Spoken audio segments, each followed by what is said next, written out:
Yo, what's up guys? Welcome back to the channel. In today's video, let's talk about how to record business expenses in Wave. It's going to be a quick video. We're not going to waste too much time on this one, so I'm just going to give you guys a very quick step-by-step guide on how to get this done. Let's get into it. First step, log in and access transaction. So you want to start by logging into your Wave account at waveapps.com. And once you're logged in, click on transactions in the left-hand sidebar. This is where all your financial activities, both income and expenses, are listed and managed. Step 2, add an expense. At the top right corner of the transactions page, click the add expense button. This opens a transactions form specifically designed for recording money spent. Step 3, enter key expense information.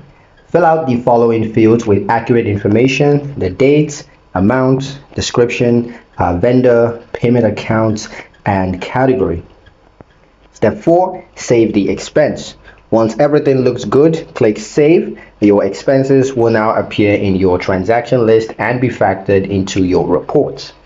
That's pretty much it for the video, guys. Hope you liked it. Hope you found the information here useful enough. If you did, like the video, comment down below, let me know what you thought. Share the video with your friends and subscribe to the channel if you haven't done so already. And I'll see you in the next one.